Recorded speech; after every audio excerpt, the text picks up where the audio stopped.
क्या आपको गुस्सा आता है? नहीं चाहते हैं फिर भी गुस्सा आ ही जाता है? तो आज के वीडियो में हम साइंटिफिकली एंड साइकोलॉजिकली जानेंगे कि हमें गुस्सा क्यों आता है। गुस्सा आने से हमारे अंदर क्या क्या होता है, स्कैनिंग करेंगे। हम चाहकर भी गुस्सा छोड़ क्यों नहीं पाते हैं, उसके पीछे का एक्चुअल कारण क्या होता है वो जानेंगे। गुस्से को कंट्रोल या ख़त्म करने वाली सबसे इफेक्टिव, मोस्ट इफेक्टिव 6 विधियाँ कौन सी है उसके बारे में जानेंगे और भी बहुत कुछ। तो चलिए स्टार्ट करते हैं।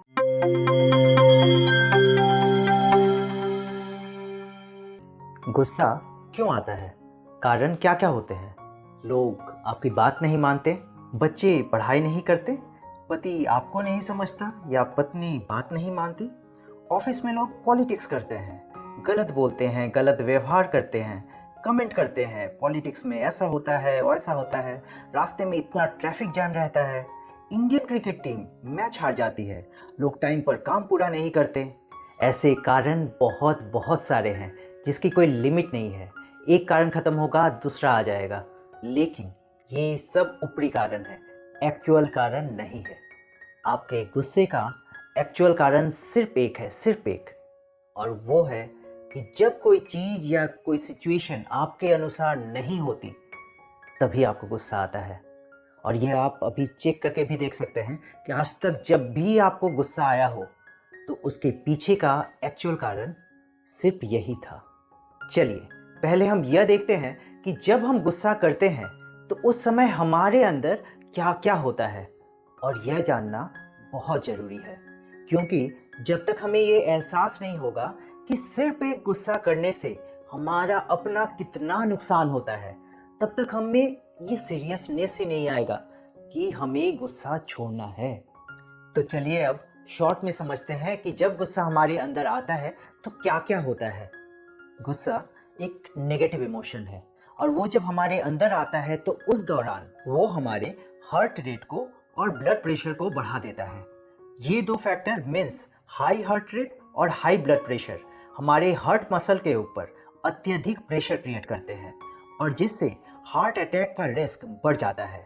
साथ ही हमारे अंदर स्ट्रेस हार्मोन्स कॉर्टिसोल और एड्रेनलिन का सेक्रेशन भी शुरू हो जाता है, और जिससे कि हमारे ब्लड शुगर लेवल और ब्लड फैटी एसिड लेवल भी बढ़ जाते हैं, जिससे कि ब्लड वेसल्स डैमेज होते हैं और कोरोनरी आर्टरीज में फैट कोलेस्ट्रॉल बनना शुरू होता है। और यही कारण है कि जिनमें गुस्से का संस्कार होता है उनमें cardiovascular disease, heart attack, stroke और टाइप 2 डायबिटीज होने के चांसेस बहुत ज़्यादा होते हैं। TCM ट्रेडिशनल चाइनीज मेडिसिन के अनुसार हमारा हर इमोशन हमारे बॉडी के एक एक ऑर्गन के साथ जुड़ा हुआ है। जैसे खुशी का इमोशन हमारे दिल, हार्ट के साथ जुड़ा हुआ है, उदासी का इमोशन हमारे लंग्स के साथ, डर का इमोशन किडनी के साथ जुड़ा हुआ है। उसी तरह गुस्से का इमोशन हमारे लीवर के साथ डायरेक्टली जुड़ा हुआ है, अर्थात गुस्से का सीधा प्रभाव हमारे लीवर के ऊपर पड़ता है।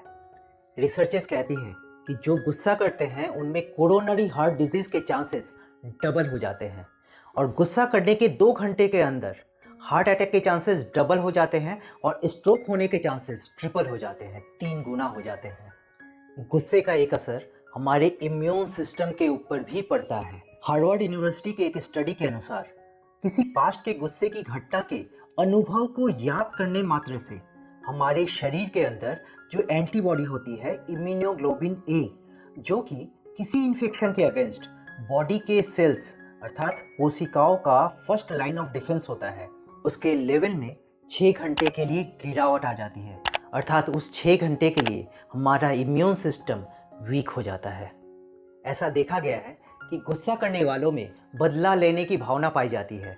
हार्वर्ड यूनिवर्सिटी के एक और स्टडी के अनुसार, जिसमें 670 लोगों के ऊपर 8 साल तक हॉस्टिलिटी स्केल स्कोरिंग मेथड के द्वारा एंगर लेवल मेजर किया गया और लंग्स फंक्शन को मेजर किया गया, तो यह पाया गया कि जिसमें गुस्से के साथ बदला लेने की भावना थी, उनके लंग्स की क्षमता बहुत हद तक बिगड़ती रही, और जो कि रेस्पिरेटरी और लंग्स के प्रॉब्लम्स को भी बढ़ाता रहा। यूनिवर्सिटी ऑफ मिचिगन के 17 साल तक हुए एक स्टडी के अनुसार और Boston university school of medicine के 5000 पेशेंट्स के ऊपर 30 साल तक चले एक स्टडी के अनुसार जो गुस्सा करते हैं उनकी जीवन अवधि बहुत कम हो जाती है। अर्थात गुस्सा हमारी जीवन अवधि को भी कम कर देता है। इस बात को अगर स्पिरिचुअली भी देखें तो जो कोई मरने वाला होता है तो कहा जाता है कि उसकी बहुत कम सांसें बची हुई है। मीन्स हमारी जीवन अवधि की तुलना हमारे सांसों की संख्या के ऊपर होती है। एक छोटा बच्चा जब जन्म लेता है उस समय उसकी ब्रीदिंग रेट हाई ही होती है, लगभग 30 से 60 ब्रीथ पर मिनट। लेकिन जब वो बड़ा होता है तो एक एडल्ट की नॉर्मल रेस्पिरेशन रेट 12 से 18 ब्रीथ्स पर मिनट होती है, माना 12 से 18 सांसें पर मिनट। स्टडीज कहती है कि 20 से ज़्यादा रेस्पिरेशन रेट का मतलब है कि कुछ प्रॉब्लम है, और 24 से ज़्यादा रेस्पिरेटरी रेट का मतलब है कि वह बीमार है। और जो गुस्सा करते हैं उनका रेस्पिरेटरी रेट अर्थात ब्रीदिंग रेट, सांस लेने की गति ऐसे ही ज़्यादा हो जाती है। मीन्स वो कम समय में ज़्यादा सांसें लेता है, तो वह अपने मिले हुए सांसों को बहुत कम जीवन अवधि में ही खर्च कर लेता है। वहीं दूसरी ओर जो योगी होते हैं उनका मन शांत होने के कारण उनके सांसों की गति स्वतः ही धीमी और कंट्रोल रहती है, इसलिए उनकी जीवन अवधि लंबी होती है। 2022 में इमोशंस और नोसिप्लास्टिक पेन के ऊपर एक रिसर्च हुआ। अब नोसिप्लास्टिक पेन क्या होता है? इसे फाइब्रोमाइएल्जिया डिसऑर्डर के साथ भी रिलेट किया जाता है, जिसमें बॉडी में कोई चोट नहीं लगा है, कोई टिश्यू डैमेज नहीं है, लेकिन फिर भी बॉडी में पेन है। कमर दर्द, पीठ दर्द, पैर दर्द, ऐसे बॉडी पेन फील होता रहता है।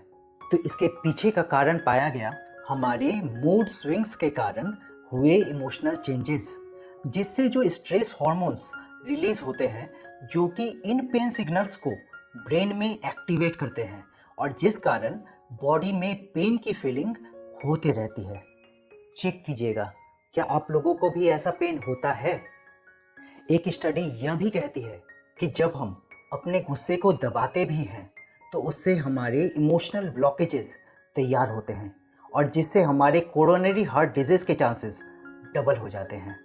अब यह तो सिर्फ हमने देखा कि गुस्से का असर हमारे शरीर के ऊपर कितना पड़ता है, लेकिन इसके अलावे भी अगर देखें तो गुस्सा करने से हमारी मेंटल एनर्जी खत्म हो जाती है, हम खुद डिस्टर्ब हो जाते हैं, फ्रस्ट्रेटेड हो जाते हैं, मेंटल पीस चली जाती है, मन की शांति चली जाती है, अटेंशन, कंसंट्रेशन पावर खो बैठते हैं, डिसीजन मेकिंग पावर, निर्णय लेने की शक्ति काम नहीं करती, और इसका असर हमारे संबंधों के ऊपर भी पड़ता है, संबंधों में भी कड़वाहट आ जाती है।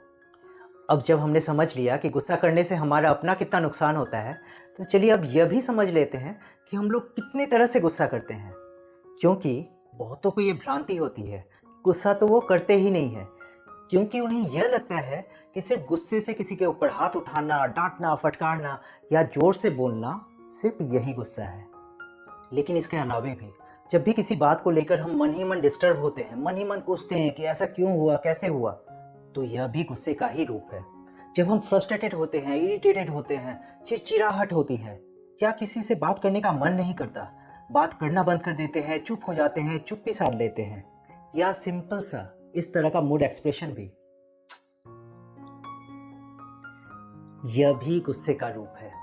तो ये छोटे छोटे मूड रिएक्शन जब हमारे में होते हैं तो उसके रिजल्ट के रूप में हमारे अंदर स्ट्रेस हार्मोन्स कॉर्टिसोल और एड्रेनालिन रिलीज होते हैं, और जो बाकी सभी प्रॉब्लम्स को क्रिएट करते हैं। तो गुस्सा आए तब हम उसे कंट्रोल करने की मेहनत करें तो उसमें समय भी जाता है और मेहनत भी ज़्यादा लगती है। लेकिन उसके जगह अगर हम कुछ ऐसा करें कि गुस्सा आए ही ना, तो इसके लिए आपको सिचुएशन को देखने का जो चश्मा है उसे चेंज करना होगा। हम पहले के चश्मे से या पहले के दृष्टिकोण से ही अगर अब भी हर व्यक्ति को और हर सिचुएशन को देखते रहेंगे तो अब भी हमारे सामने यही सवाल आएगा कि ये ऐसा क्यों, वो ऐसा क्यों, और हम डिस्टर्ब होते रहेंगे। तो आगे आपको जो 6 विधियां बताई जाएगी उसके आधार से जब आप हर सिचुएशन को स्कैन करेंगे, देखेंगे, तो आप पाएंगे कि आपका मन स्वतः ही किस तरह से हर सिचुएशन को बहुत शांति से समझ पा रहा है, डील कर पा रहा है, और गुस्सा तो जैसे आ ही नहीं रहा है। तो इसके लिए एक इक्वेशन को हमें पहले क्लियरली समझना होगा, जो जाने अनजाने हम सभी ने फिक्स कर ली है। और वो इक्वेशन है कि दूसरे व्यक्ति या सिचुएशन मेरे गुस्से के लिए जिम्मेवार है। अर्थात उस व्यक्ति के कारण मुझे गुस्सा आया या सिचुएशन भी कुछ ऐसी थी कि गुस्सा तो आना ही था। इसका मतलब तो यह हुआ कि सेम सिचुएशन पर सभी को गुस्सा आना चाहिए था। लेकिन क्या ऐसा होता है? नहीं। सिचुएशन और मेरे बीच एक फैक्टर होता है जो कि तय करता है कि मुझे गुस्सा आएगा या नहीं आएगा, और वो है हमारा उस सिचुएशन को देखने का नज़रिया या उस सिचुएशन के प्रति हमारा दृष्टिकोण। तो उसे बदलना होगा। वो चलिए आगे समझते हैं, लेकिन चलिए उससे पहले यह समझ लेते हैं कि हम लोग चाह कर भी गुस्सा छोड़ क्यों नहीं पाते हैं। हम चाहते हैं कि गुस्सा नहीं करें, लेकिन सिचुएशन आने पर न चाहते हुए भी ऑटोमेटिक गुस्सा आ जाता है। ऐसा क्यों होता है? क्योंकि गुस्से की प्रोग्रामिंग हमारे सबकॉन्शियस माइंड, हमारे अवचेतन मन में हो रखी है, इसलिए वो ऑटोमेटिक एक्टिवेट हो जाती है। हम अपने सबकॉन्शियस माइंड की रीप्रोग्रामिंग कैसे कर सकते हैं, इसके ऊपर भी एक वीडियो बना हुआ है, जिसके लिंक मैं वीडियो के अंत में और वीडियो के डिस्क्रिप्शन में भी दे दूंगा। उस वीडियो को एक बार जरूर देखें। चलिए फिलहाल हम उन 6 विधियों के बारे में जानते हैं जिसके द्वारा आप अपने गुस्से को कंट्रोल कर सकते हैं या फिर गुस्सा आएगा ही नहीं। पहली विधि है एक्सेप्टेंस, स्वीकार करना। जीवन के 2 अहम सत्य को आपको स्वीकार करना होगा, जिससे आपको अपने दृष्टिकोण को पॉजिटिव बनाने में मदद मिलेगी। पहला है, सभी परफेक्ट नहीं है। गलतियां इंसानों से ही होती है और कोई जानबूझकर गलती नहीं करता है। आप अपने जीवन में भी देख सकते हैं, आपने भी अपने जीवन में अनेक गलतियां की होंगी। लेकिन अगर मैं आपसे पूछूं, क्या आपने वो गलतियां उस समय जानबूझकर की थी, तो आप भी कहेंगे कि नहीं। उस समय गलती करने वाले को यही लगता है कि वह सही है।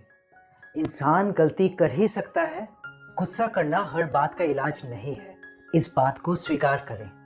अब दूसरी बात, सिचुएशन या लोग हमेशा मेरे अनुसार नहीं होंगे।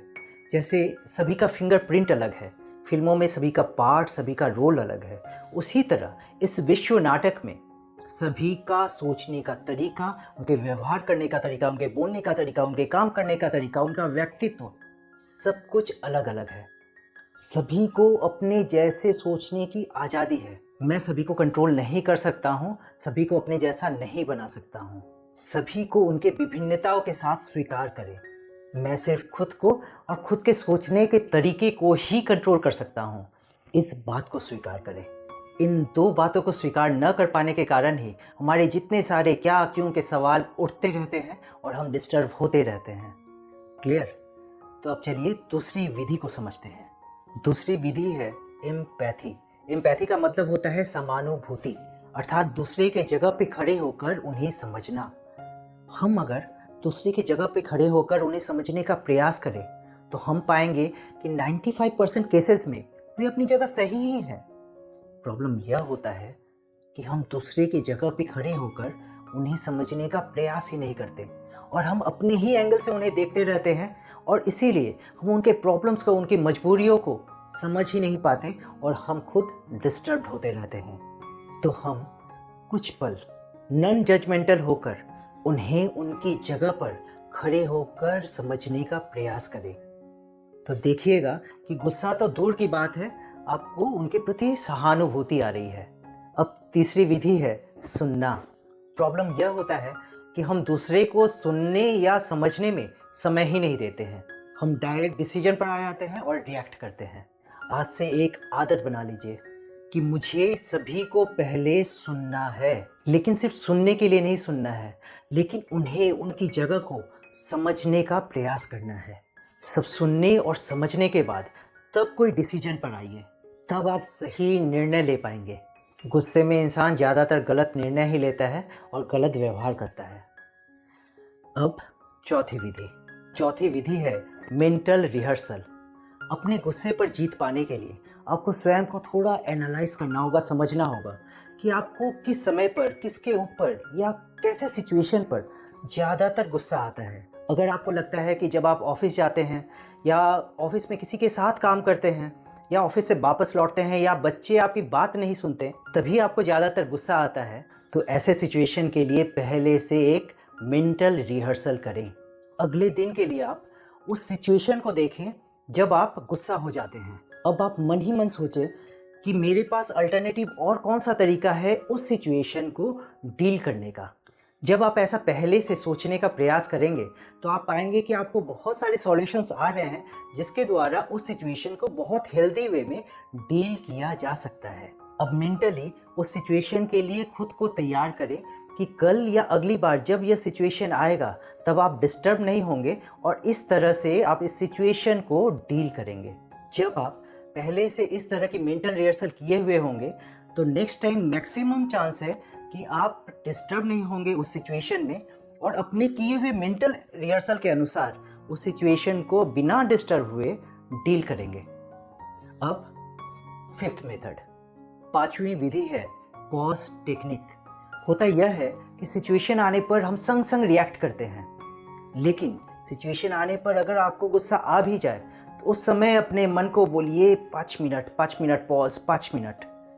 5 मिनट बोलने से आपका मन मान भी जाएगा और उस 5 मिनट के पॉज के समय चांसेस होते हैं कि मन को सोचने का मौका मिल जाता है कि मुझे गुस्सा नहीं करना है और इस सिचुएशन को डील करने के लिए अल्टरनेटिव और क्या सॉल्यूशन है यह भी सोचने का मौका मन को मिल जाता है।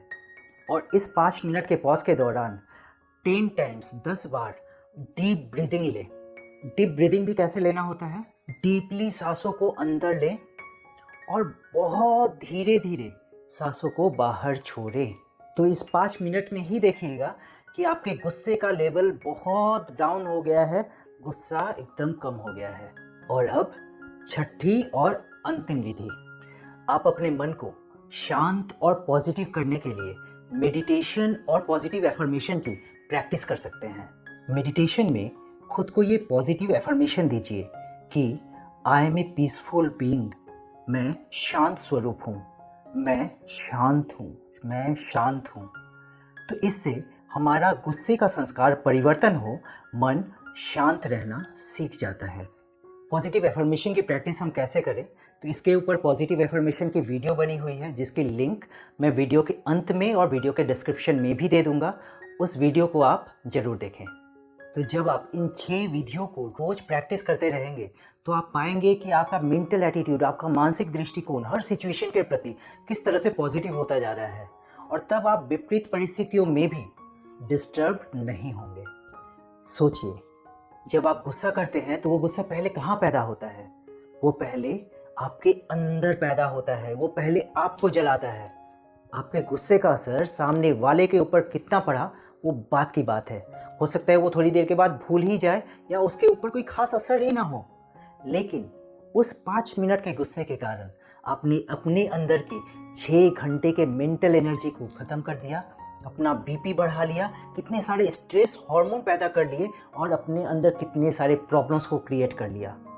इसलिए सदा एक स्लोगन याद रखिएगा कि गुस्सा करना माना, किसी और के किए गलती की सजा स्वयं को देना।